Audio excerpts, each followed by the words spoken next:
Je vous invite à vous mettre debout et à lire avec moi. J'aimerais bien que vous ayez votre texte devant vous. Ouvrez vos Bibles dans Proverbes chapitre 3. Nous allons faire cette lecture. Ensuite, je ferai seulement quelques remarques sur quelques versets de ce chapitre. J'aimerais bien que nous lisions ensemble. On commence, lisons ensemble. Mon fils, n'oublie pas mes enseignements et que ton cœur garde mes préceptes. Car ils prolongeront les jours et les années de ta vie et ils augmenteront ta paix. Que la bonté et la fidélité ne t'abandonnent pas. Lis-les à ton cou, écris-les sur la table de ton cœur. Tu acquerras ainsi de la grâce et une raison saine aux yeux de Dieu et des hommes.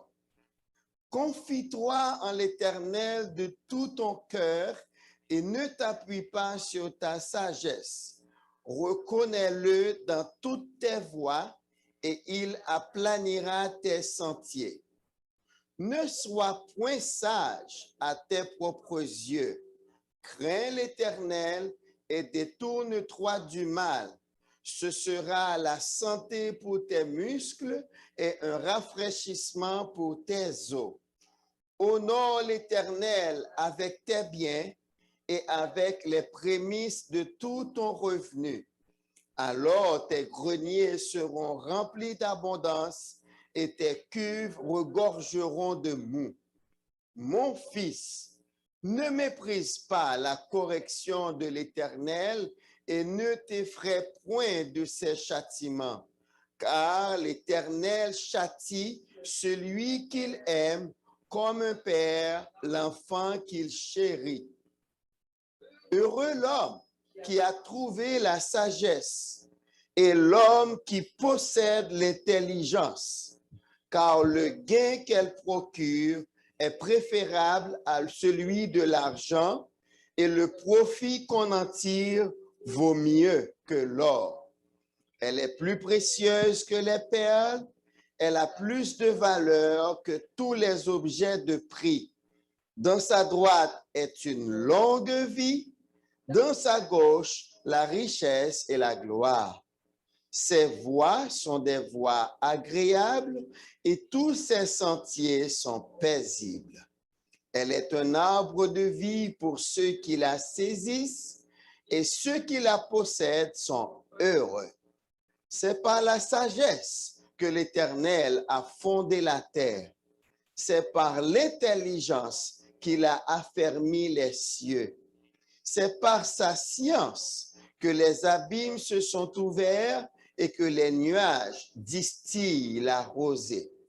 Mon fils, que ces enseignements ne s'éloignent pas de tes yeux, garde la sagesse et la réflexion.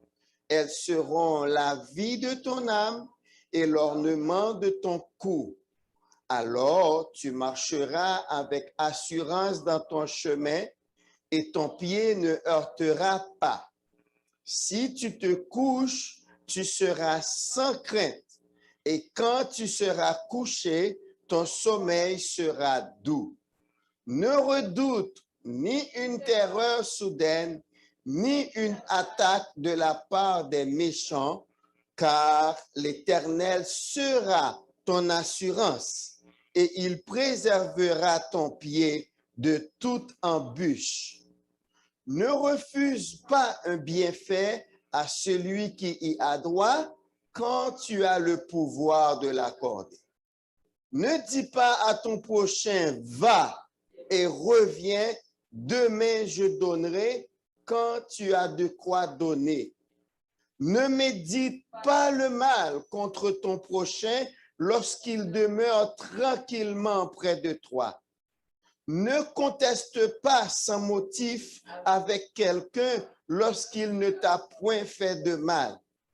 Ne porte pas envie à l'homme violent et ne choisis aucune de ses voies. car l'Éternel a en horreur les hommes pervers, mais il est un ami pour les hommes droits. La malédiction de l'Éternel est dans la maison du méchant, mais il bénit la demeure des justes. Il se moque des moqueurs, mais il fait grâce aux humbles. Les sages hériteront la gloire, mais les insensés ont la honte en partage. Amen. Merci. Rassoyez-vous. Merci d'avoir lu avec moi. Je voulais que vous ayez ces lignes sous vos yeux. Tous ceux qui me connaissent savent que ce chapitre du livre des Proverbes fait partie de ma vie. Quand je grandissais, je n'ai pas connu mon père parce que ma mère m'a dit il est mort depuis que j'avais 6 mois. Ma mère nous a élevés par la grâce de Dieu avec la Bible. Et c'est l'un des chapitres qu'elle lisait pour nous à chaque anniversaire. On était 5 dans la maison et elle fait 6. Donc, ça fait que dans l'année, ce chapitre est lu au moins obligatoirement 6 fois. Parce qu'elle le lit pour chacun de nous et quand c'est son anniversaire, elle demande à l'un de nous de lire pour elle. Chaque anniversaire, le 1er mai, elle lit pour moi. Et laissez-moi vous dire, dans ce chapitre, il y a tout un programme de formation, tout un programme d'instruction. Particulièrement, si vous regardez dans les 10 premiers versets, il y a les souhaits les plus connus que l'on formule aux gens chaque année. Dans les 2 premiers versets, nous lisons « Mon fils, n'oublie pas mes enseignements et que ton cœur garde mes préceptes. » Pourquoi? À chaque fois, il dit une parole, il va dire « Voici les avantages que tu vas tirer si tu appliques ces choses. » Donc, quand il dit « Mon fils, n'oublie pas mes enseignements et que ton cœur garde mes préceptes », au verset 2, il va dire pourquoi. Car, conjonction de coordination qui remplace parce que ces préceptes, ces enseignements sont propres à prolonger les jours et les années de ta vie. Qu'est-ce qu'on formule aux gens chaque 1er janvier? Longévité. Que tu aies longue vie. Eh bien, voilà. Pour garantir cette longévité, il y a la parole de Dieu qu'il faut mettre en pratique. Deuxièmement, petit b, verset 2, petit b, non seulement ils prolongeront les jours et les années de ta vie, mais aussi ils augmenteront ta paix. C'est ce qui donne la qualité de vie. Parce que ça ne vaut rien qu'on vit longtemps si on n'a pas la paix. Et laissez-moi vous dire, la Bible dit, vous pouvez même être malade. Le corps peut être malade, mais si vous avez la paix, et je le dis souvent, que les gens qui ont l'assurance du salut mènent une meilleure vie que toutes les autres personnes. L'assurance du salut. Savoir que vos péchés sont pardonnés et vous vivez dans l'espérance de la vie éternelle. Ça permet d'avoir une bonne qualité de vie. Donc, c'est le deuxième souhait. C'est quoi le troisième souhait que nous retrouvons ici? Verset 3. La bonté et la fidélité ne t'abandonnent pas. Si tu fais de tes compagnons, de tes compagnes, la bonté et la fidélité, on te demande de les lier à ton cou. Lis-les à ton cou. Ensuite, grave-les sur la table de ton cœur. Bonté, fidélité. C'est deux attributs que nous trouvons dans le Seigneur. Dieu est débonnaire. Il est bon à l'infini. Et même, il est tellement bon qu'on abuse parfois de sa bonté. Et aussi, il est fidèle. Lamentation nous dit, Jérémie nous dit que chaque matin, il renouvelle sa bonté dans sa fidélité. C'est quoi être fidèle? C'est quand vous dites que vous allez faire quelque chose, vous le faites. Être fidèle, c'est quand vous dites que je serai toujours là pour toi. Et effectivement, à chaque fois qu'il y a un pépin, tu es là. Seul Dieu peut garantir cela. Personne. Vous pouvez aimer vos enfants comme vous les aimez. Vous pouvez aimer votre conjoint, votre conjointe, oui, mais il peut arriver un moment où la personne a besoin de vous, malgré votre bonne volonté. Vous ne pouvez pas être là parce que vous pouvez avoir vos propres soucis. Vous pouvez être malade. Nous sommes tous sujets à la maladie. On peut être très occupé, être pris ailleurs. Ah, ma chérie, je voudrais bien être là, mais il y a quelque chose à faire là maintenant. Et là, vous ne pouvez pas être là pour la personne. Mais Dieu, lui, il est toujours là. Hein? C'est l'ami fidèle. Matthieu 28, verset 20, il dit, « Et voici, je suis avec vous tous les jours jusqu'à la fin du monde. » Et il n'y a personne ici dans cette salle, même sur Zoom, il n'y a personne dans le monde qui est appelé à l'aide à Dieu. Un jour, que Dieu dise, je ne peux pas. Il est toujours présent et il répond. Donc ici, il dit avec la bonté et la fidélité, eh bien, vous allez acquérir de la grâce. De la grâce. Et aussi une raison saine aux yeux de Dieu et aux yeux des hommes. Cela nous garantit de bonnes relations.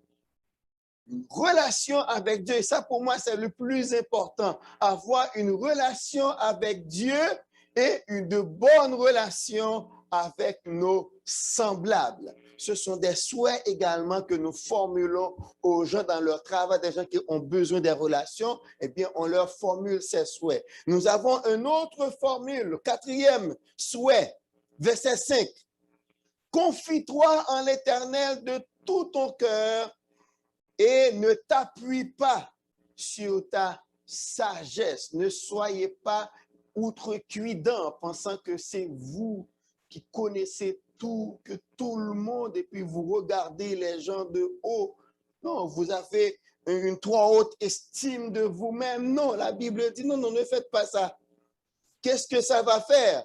Cependant, si vous vous confiez en l'Éternel, sans oublier, sans vous appuyer sur votre sagesse, mais vous cherchez la présence de Dieu dans tout ce que vous faites, eh bien, il aplanira tes sentiers. Succès.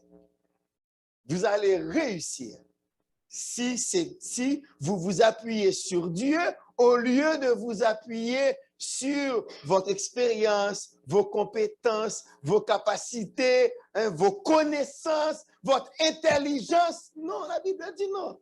Laissez ça de côté. Mais prenez Dieu comme partenaire. Prenez Dieu comme appui.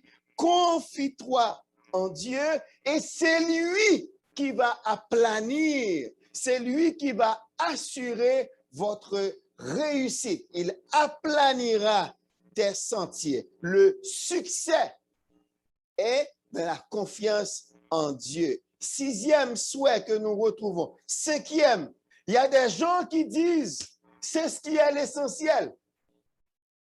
C'est quoi? Quand les gens au 1er janvier, on vous fait des souhaits, on vous dit santé. Et on vous dit c'est l'essentiel. Est-ce que c'est vraiment la santé qui est l'essentiel? Eh bien, nous allons voir ce que la Bible dit. Qu'est-ce qui est l'essentiel qui va vous garantir une bonne santé? Ne sois, verset 7, ne sois point sage à tes propres yeux. Crains l'Éternel et détourne-toi du mal. Donc, c'est l'humilité. Vous n'êtes pas sage. Vous ne vous considérez pas comme la personne la plus sage au monde. Il y a quelqu'un qui t'a dit, moi, je suis tellement humble. Ah, je suis humble. Je pense que je n'ai plus rien à savoir sur l'humilité. Je suis tellement humble. Donc, ça montre quand même la position. Donc, la Bible dit, ne te considère pas comme la personne la plus sage au monde, mais bien au contraire, ayez la crainte de Dieu, révérez Dieu et éloigne-toi. Il y a éloigné, mais aussi détourne-toi du mal. C'est-à-dire que tu arrives ici, tu vois, c'est le mal, tu donnes dos au mal. Tu te détournes du mal. C'est ce que Dieu dit. Et c'est quoi les avantages à faire ça? Ce sera la santé pour... Hein? Il y a des gens qui disent, mais non, pour avoir de bons muscles en santé, il faut faire du sport. Je n'en disconviens pas, mais est-ce que le sport garantit la santé des muscles?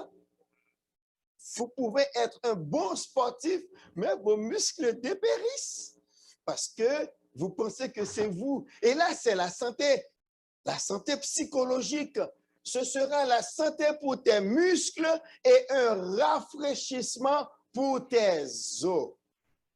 Donc, quand vous souhaitez à quelqu'un santé, on peut le remplacer. Dire l'humilité de préférence, la crainte de Dieu.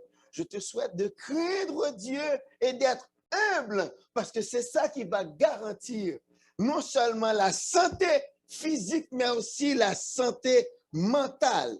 Et la grande chose que nous souhaitons à tout le monde, la prospérité. Comment être prospère? Versets 9 et 10. Avec ce que vous avez, honore, voilà. Honore l'Éternel avec tes pieds et avec les prémices de tout ton revenu. Qu'est-ce que ça veut dire? Ça veut dire que ce que vous avez en main, les biens matériels, ne les considérez pas comme quelque chose à cacher, à mettre là, non, honore. Et comment on honore l'Éternel? C'est les mettre au service des autres. Considérez-vous comme un canal.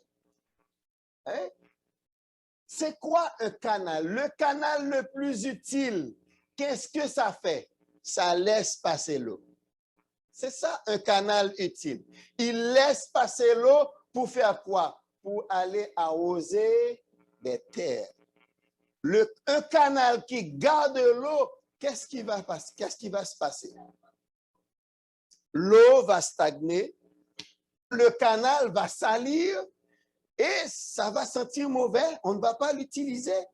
Mais cependant, si le canal laisse passer l'eau, il sera toujours propre. Parce que l'eau part avec la saleté et lui, il reçoit toujours de nouvelles eaux. L'eau passe et puis l'eau va enrichir des terres. Eh bien, c'est à cela que nous sommes appelés. Honore l'Éternel avec tes biens. Ce que vous avez en main, servez les autres avec. Servez. Vous avez de l'argent, eh bien, que votre argent soit au service des autres. Et vous allez voir, le Seigneur va renouveler votre stock. C'est lui qui l'a dit. Et c'est important de prendre la parole de Dieu au mot. Honore l'Éternel avec tes biens et avec les prémices de tout ton revenu. Là, il est question de dîme, il est question d'offrande, il est question de dons. Mais pas seulement ce que vous apportez à l'Église, mais ce que vous faites autour de vous. Vous utilisez, c'est comme ça que le Seigneur va vous bénir. Et au verset 10, qu'est-ce qu'il dit? Alors, tes greniers seront remplis d'abondance. Pourquoi? Parce que il y a d'autres personnes qui dépendent de vous. Dieu sait ce qu'il a investi en vous. Dieu sait ce que vous avez en main qui lui appartient. Il sait ce qu'il vous a donné. Donc, très souvent, Dieu vous envoie quelqu'un qui vous explique un problème. C'est parce qu'il sait que vous avez la solution du problème. Très souvent, on dit, OK, on va prier. Oh, ma soeur, je vais prier avec toi. Oh, mon frère, on va prier ensemble. Et le Seigneur, et nous savons que le Seigneur va défoncer les portes, tandis que la porte est déjà défoncée. La réponse est entre vos mains. Vous l'avez. Et vous savez très bien que si vous retirez ce dont vous pouvez aider votre frère, ça ne va pas vous déranger. C'est déjà là, bien au contraire. Donc, il faut être intelligent. La prospérité, c'est là. Honore l'Éternel avec tes biens et avec les prémices de tout ton revenu. Lui, qu'est-ce qu'il va faire? Il va faire à ce que vos greniers soient toujours remplis d'abondance et les cuves regorgeront de mou. Ça, c'est pour les gens de l'agriculture, mais ça veut dire que vous aurez toujours quelque chose en banque. Vous aurez toujours du cash dans votre poche. Vous-même, vous ne serez jamais bloqué. C'est ce que l'Éternel dit. Vous aurez toujours de quoi pour résoudre, pour répondre à vos besoins. Et c'est pour cela que plus tard, au verset 27, allez regarder avec moi, au verset, quand il dit, ne dis pas à ton prochain, va et reviens. Demain, je donnerai. Tu ne fais pas ça. Non. Il dit, ne dis pas, ne refuse pas un bienfait à celui qui y a droit quand tu as le pouvoir de l'accorder. Dieu sait ce que vous avez. Même quand vous faites votre visage comme celui qui n'a pas mangé depuis 3 mois, Dieu sait.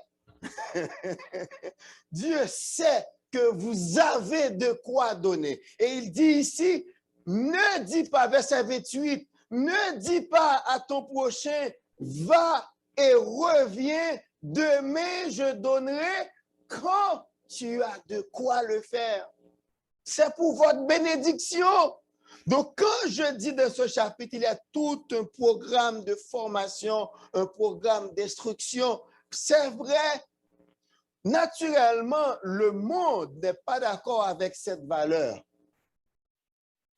Le monde va vous traiter comme quelqu'un qui a de la difficulté à dire non. Mais pourquoi dire non quand je peux dire oui?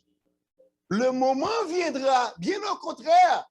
C'est ce que la Bible dit, que votre oui soit oui, que votre non soit non. Ça veut dire que vous devez être des gens équilibrés. Quand dire oui et quand dire non. Donc, c'est pas une question de ne pas savoir dire non et que vous avez une faiblesse de tempérament parce qu'on vous donne, on vous demande. Mais si on me demande, j'ai de quoi donner. Mais pourquoi dire non? Pourquoi renvoyer à demain ce que je peux faire maintenant?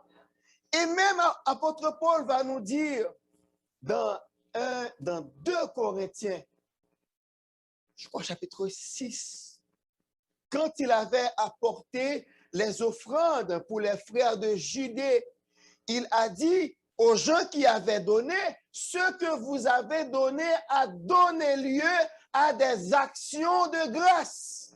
Voilà pourquoi nous donnons. Voilà pourquoi vous donnez, nous devons donner, aider les autres, parce que quand quelqu'un avait un problème de 100 $, il vient vous voir et vous le dépannez. Mais il dit merci au Seigneur. Oh, merci Seigneur. Et vous savez ce que ça veut dire? Laissez-moi vous raconter une anecdote. J'étais en Haïti. Et puis, en Haïti, j'avais une une pick-up, une petite pick-up de Toyota. J'habitais à Delma et je descendais Delma. Depuis au loin, je regardais deux mécaniciens qui transportaient un bloc de moteur. À plusieurs reprises, ils arrêtaient des tap-tap, mais on refusait de les prendre parce qu'ils étaient sales, avec de l'huile sur les vêtements. Donc, les chauffeurs avaient peur qu'ils ne salissent les banquettes et que ça donne de la difficulté à d'autres passagers. Et moi, arrivé à leur hauteur, j'ai dit, messieurs, c'est tout ce que j'ai. Vous voulez prendre à l'arrière? Oh, patron, merci. Ils ont mis le bloc de moteur dans l'arrière de la pick-up et ils sont montés. Mes amis, ils n'allaient même pas parcourir 1 kilomètre. Ceux-là qui connaissent Delma, imaginez de Delma 19 à Delma 13. C'est à peine 300 mètres. Ils ont frappé pour dire que nous sommes arrivés. Je les ai déposés. Vous allez entendre ce qu'ils m'ont dit. Oh, patron, merci. Nous allons prier pour vous, que vous ne restiez jamais sans voiture. J'ai dit, oh Seigneur, est-ce que ces gens-là ont pris le poids de ce qu'ils viennent de me dire? Nous allons prier pour vous afin que vous ne restiez jamais sans voiture. Quelle bénédiction! Et savez-vous quoi? J'ai bénéficié de cette prière en arrivant ici. Dans les premières années, on n'avait pas de voiture, mais savez-vous, Dieu nous a envoyés habiter dans une maison où il y avait une femme. En face de nous, il y avait une église. Notre église à nous était à quelques kilomètres de là. Eh bien, chaque dimanche, cette sœur me dit, ah, frère Élisée, prenez la voiture, nous irons en face. Allez prêcher, allez faire vos émissions, allez à l'église. Je n'ai vraiment jamais souffert de manque de voiture jusqu'à ce que le Seigneur a décidé de nous donner notre propre voiture. Et depuis là, on n'a jamais vraiment manqué de voiture. Regardez, un lift de moins de 500 mètres. Voilà pourquoi il faut donner. On honore l'Éternel avec ce qu'on a. Vous ne manquerez jamais. Parce que les gens que vous donnez, ils vont glorifier Dieu en votre nom. Ils vont dire merci. Il y a encore un autre aspect dans le chapitre 3 que j'aimerais vous faire remarquer. C'est l'aspect de la sécurité, de l'assurance.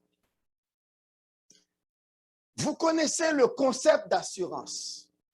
Presque toutes les assurances que vous payez très cher, ce sont des assurances post-sinistres. Ça veut dire qu'il faut que l'événement contre lequel vous êtes assuré arrive et après ça, ils verront si vous êtes qualifié pour vous indemniser. Parce que ce n'est pas officiel. Parce que vous avez une assurance, dès qu'un sinistre vous frappe, ils vont vous payer. Très souvent, c'est devant la cour. Donc, c'est pour vous montrer comment est-ce que les assurances ne sont pas assurées. Mais ici, la Bible vous offre une assurance pré-sinistre. Et c'est ce que la Bible offre à chacun de nous. Il y a plusieurs versets dans la Bible qui nous offrent cette assurance. Par exemple, au verset 25, ne redoute pas une terreur soudaine, ni une attaque de la part des méchants. Soyez sans crainte. L'Éternel ne va pas permettre à ce que ça vous arrive, car l'Éternel sera ton assurance. Verset 25. Et même si on va plus haut, depuis le verset 21, nous pouvons lire, mon fils, que ces enseignements, encore la parole de Dieu, ne s'éloignent pas de tes yeux. Garde la sagesse et la réflexion. Pourquoi, verset 22, elles seront la vie de ton âme. En fait, c'est ta vie. La parole de Dieu, c'est la vie. Elles seront la vie de ton âme et l'ornement de ton cou. Verset 23, ce n'est pas encore fini. Si ça arrive, si tu ne t'éloignes pas de ces enseignements, si tu gardes la sagesse et la réflexion, si tu les prends comme l'ornement de ton cou, la vie de ton âme, eh bien, tu pourras marcher sur ton chemin avec assurance. Verset 23. Alors tu marcheras avec assurance dans ton chemin. Ça veut dire que tu es certain non seulement tes affaires vont réussir, mais personne ne pourra rien contre nous. Et c'est ce que l'apôtre Paul va dire plus tard dans Romains 8. Que dirons-nous donc à l'égard de ces choses? Si Dieu est pour nous, qui sera contre nous?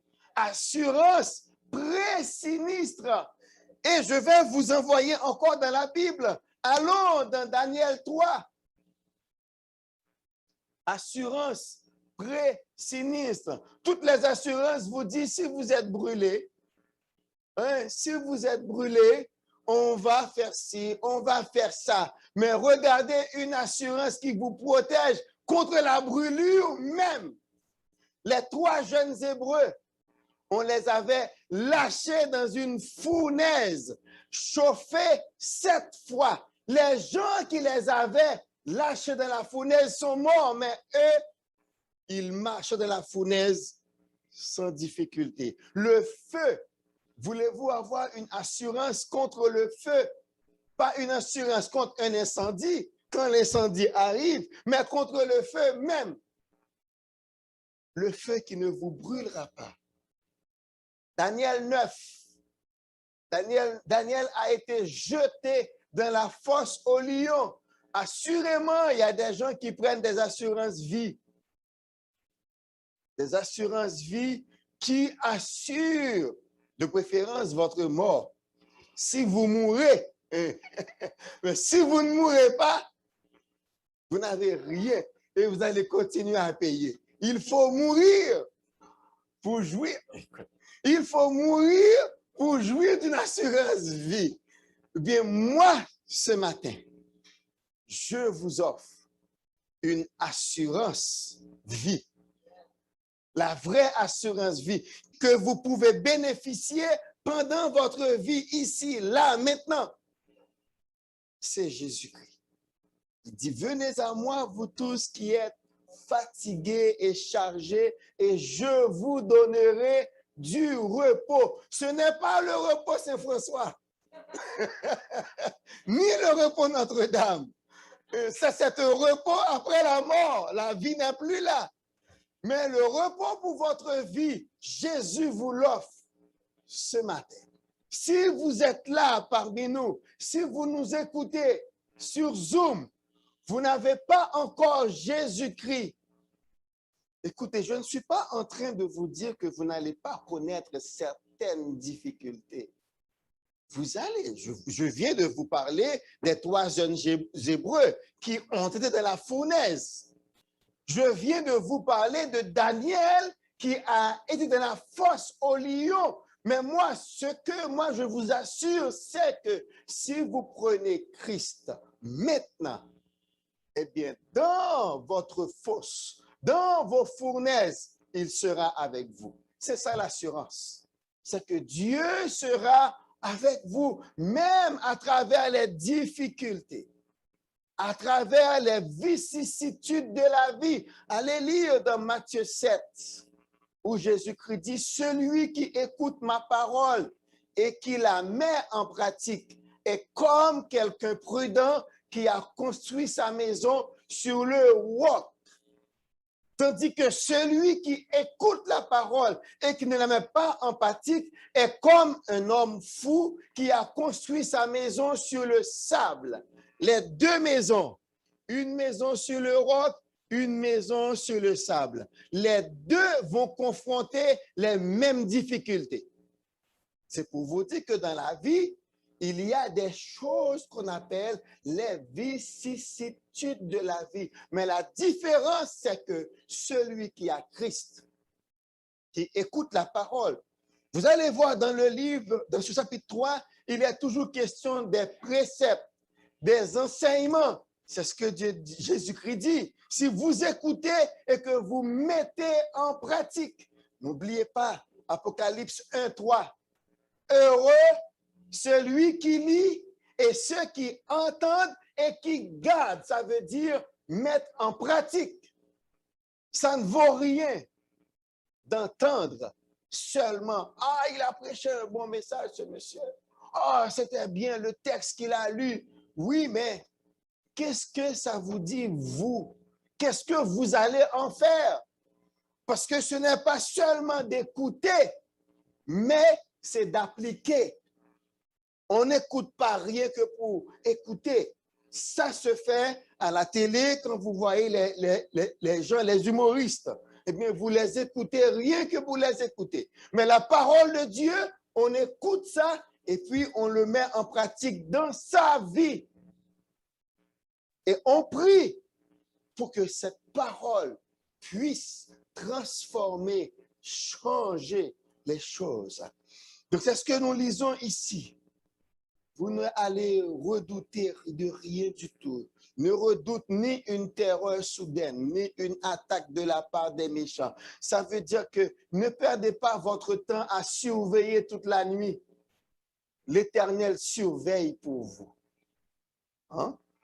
Ne perdez pas votre temps. Les enfants dorment, il y a du bruit, vous priez et dormez. Dieu les garde. Ne soyez pas dans Matthieu 6. Jésus-Christ va donner un enseignement sur l'inquiétude. Et il dit, personne par ses inquiétudes ne peut rendre noir un seul de ses cheveux. Pasteur Alain, c'est celui qui a le plus de cheveux ici. Quand je regarde, je n'ai quelques-uns. Je commence à être poivre et sel, n'est-ce pas, frère Robinson? On est poivre et sel. Donc, la Bible dit, si on commence à être poivre et sel, ce n'est pas par nos inquiétudes qu'on va changer les choses. Laissez les choses suivre leur cours. Et dans le psaume 127, il dit, en vain, vous levez-vous matin, en vain, vous couchez-vous tard, en vain, mangez-vous le pain de douleur. Il en donne autant à ses bien-aimés pendant leur sommeil. Assurance pré-sinistre. C'est ce que je voulais vous offrir ce matin. Venez à Christ et vivez dans le salut que Dieu nous donne avec l'assurance que Dieu veille sur ses enfants et il leur donne tout ce dont ils ont besoin. Je vous laisse le temps de vous délecter de Proverbes chapitre 3. Il y a encore plein d'autres choses concernant la sagesse, comment ça vaut plus que les perles les plus précieuses. Il y a plein de choses à apprendre. Je vous laisse avec ce chapitre. Lisez-le, méditez-le. Mais je voulais vous parler des souhaits, comment les actualiser dans votre vie. C'est en gardant la parole de Dieu. Hein? La réussite, la santé, le succès, la prospérité, la parole de Dieu. Seulement, vous lisez et vous appliquez, le Seigneur vous garantit ces choses. Et ici, cette assurance pré-sinistre que le ciel nous offre ce matin, seulement en disant, Seigneur, je comprends que je ne peux pas me sauver moi-même. Je ne peux rien faire pour mon salut. Je te demande de pardonner mon péché et je te demande de recevoir ma vie et conduis-moi selon ta volonté et aide-moi à faire ta volonté et inscris mon nom dans ton livre. Voilà tout ce qu'il faut dire et vous avez cette assurance. Est-ce qu'on peut se lever? Nous allons prier